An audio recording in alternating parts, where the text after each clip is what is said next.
So, sitting in the cab of Travis's excavator, there's Maggie May. She wants to get in, but I won't let her. Here's what I've been working on. I've been doing two projects at one time. One is, this is a naturally low area. There used to be a creek that flowed right through here, and it turned and it went right out through those bushes right there. It came from way over there. And so what I'm doing, it dried up a few years ago after the beavers left, and I'm gonna dam it back up and just let it fill back in this wetland area right here. You can also see very wet right here. See all that water standing in there? That's a spring bubbling up out of the ground. So I'm gonna keep building this road right here, and I'm gonna take it right out through there and back out in there. And in the meantime, all this will be lowland, and I'm gonna flood all this. And hopefully, I'm gonna get my buddy from duckhut.com to come down here and help me figure out the best place to put duck houses, because I want to bring in wood ducks, not to hunt, but to just enjoy. I don't have anything against hunting ducks. I like to eat duck, as a matter of fact. But this is not a place where I would hunt. This is just a place where I would just enjoy nature. And because we're down here at the cabin. Also, this fine dump truck I've been driving all day long, Travis and Rhino let me borrow it. I appreciate them. It has worked excellent. So there you go. That's a little bit about what I've been doing today. This was not a road before. I built it up about a foot maybe. You can see where I've got to do some more work right in here. Sand works so much better than anything else. All this other mud and muck, it's got to dry out. Piled a bunch up right here. I'm gonna spread it out. Hopefully fill in some of this low spot. You can see it's really super low right here. The low spot runs all the way out through here. It's low out in here. It's high right here in the middle, high around that tree, and then high back there around that tree. What you think, girl? You like it? Still, I gotta keep coming back here with dirt. I probably don't have enough dirt right now to do what I need to do. I got this big brush pile, and there's a tree in there that fell. Big old tree. It was a pretty tree. I don't know why it died, but it did. And I guess I'm gonna have to burn it. Not really a good way to haul it out of here. This is kind of the low spot where the creek used to come in. I'm not gonna go back in there right now, but the creek is right back in there. All those briars look mighty inviting for a snake, so I don't think I want to go in there. Just stay right here, and one day I'll go in there with the machine and clear it out. There's a high spot right in the middle. This low spot I'm standing in, the creek used to, another flow of the creek used to go right out through these bushes right here. I'll show you on the other side. Come on, girl. I need you to be my snake dog. Can you do that? Can you keep me from finding a snake?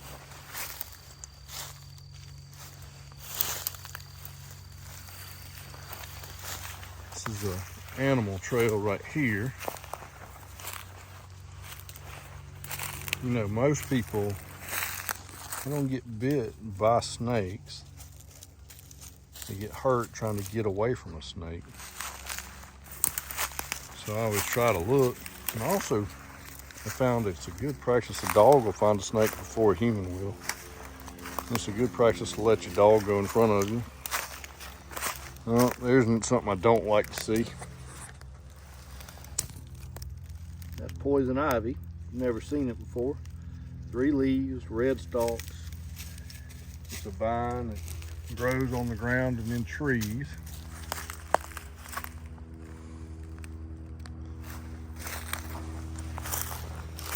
It comes out in the spring and the summer, and it's invasive. It'll take over. I don't really know how I can deal with it back here. So just as a quick side note, here, holy smokes, I look like a woodsman. So I just realized I'm walking through a bed of poison ivy right here, and I am highly allergic to it. Now, it's not gonna bother me right now because I haven't touched it, but it's on my shoes and it's on my pants. And so when I get home and I take off my clothes, first thing I'm gonna do is take some of the Outdoor Hands Poison Ivy formula, lotion, whatever you want to call it, and I'm gonna lather up real good on my hands. Man, it's all over the place down here. See if y'all can. All of that is just laced with poison ivy. So I'm gonna lather up my hands real good with that Outdoor Hands Poison Ivy formula, and then I'm gonna get that. What that does is it collects the toxin that is the poison, and then I'm gonna wash it off real good, and then I'm gonna take a shower. I'm gonna bathe with some good soap, and I have found when I do that I almost never get poison ivy. But if I don't do that, I'll look like a strawberry tomorrow morning when I wake up. All right, so I've walked out here to the creek, and what I wanted to show you was a couple of things. Number one is, I don't know if y'all can see this den right here. If I had a gun, I would go a little bit closer. But I guarantee you that's a coyote den. I can see where something's been going in and out. It's about 3 or 4 feet wide. Let's hope they stay in there, and let's hope Maggie doesn't decide to go there and investigate, because I don't have a pistol with me. So what I was telling you was, come on Maggie, let's walk over here. Here's a little woodsman's lesson for you. I don't even remember who taught me this, but I've heard it all my life. Is you walk up to a log in the woods, okay? Never, ever, ever step over and put your foot down. Because if there's a snake, he's right under this edge or right under that edge. And if you put your foot down on the other side, you're in the perfect strike zone for him to bite you. And so either step way over, or what I always do is I step on top and I step way out on the other side. That way you clear the log nice and easy. You don't have to worry about copperhead or a rattlesnake or maybe a water moccasin getting after you. I wish I could. I'm going to talk about snakes until I conjure one up. But trust me, I'll show you if I do. If I find one, I'll let you know. So that creek turned and it comes down through here. It did. You can see it's dry. It's completely bug dry.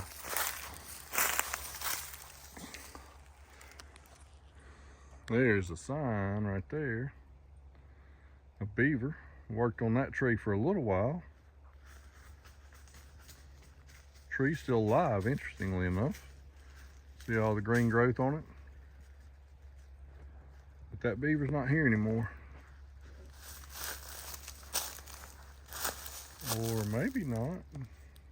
Let's see, there's a slide right there. It's not an alligator slide because there's too many leaves and debris on this side of the slide, but it could be a beaver slide.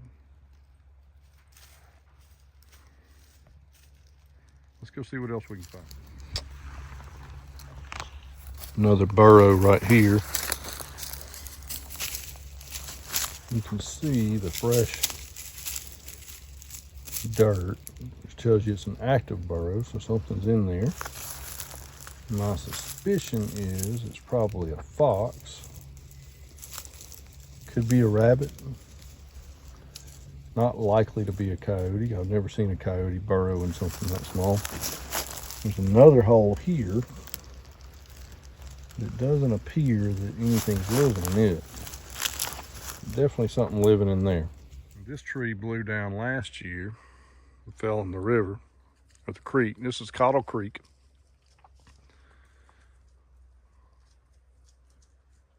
I hated to lose that tree. It was a pretty tree and a big tree, and I like big trees, but you see how rotten it was at the base. It was only a matter of time before it fell.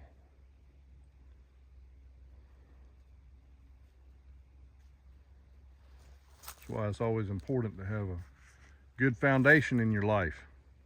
If your foundation's rotten, it's only a matter of time before you fall, right? Come here, girl, you too far away. Come on. Come on. Come say hey to everybody. Come on.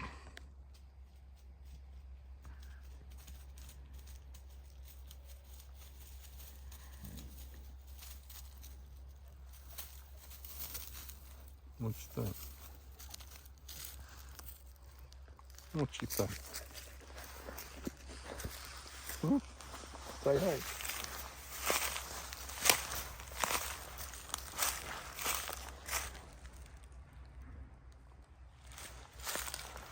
I think Mr. Travis is here to get his excavator.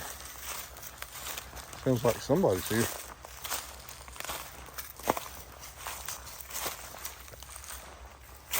Come on. Oh, that's a farmer next door. He must be feeding his cows. A big cow pasture next to us. We're down here in the bottom. Notice I walk behind the dog too. The snake be 2 feet off to the side of where the dog goes and won't bother the dog. No sense in me going over there to try to test him.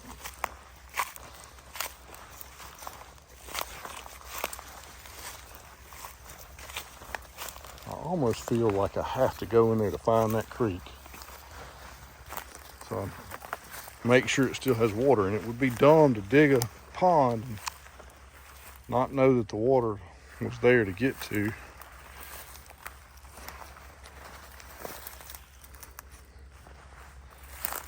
Sometimes common sense takes a back seat to decision making. That's not a good thing.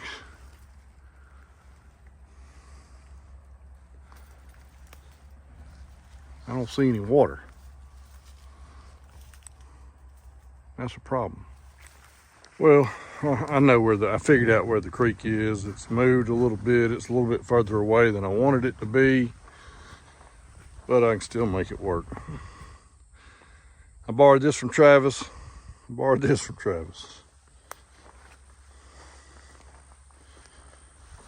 Y'all be sure to go watch Travis's page, the Martin Homestead. They have a lot of good content. Great page. The creek's right there in the edge of those woods right there. Goes behind that big tree, and kind of cuts through. It's not very far away. I'll get to it and I'll turn the water back. It'll bring it right out over here.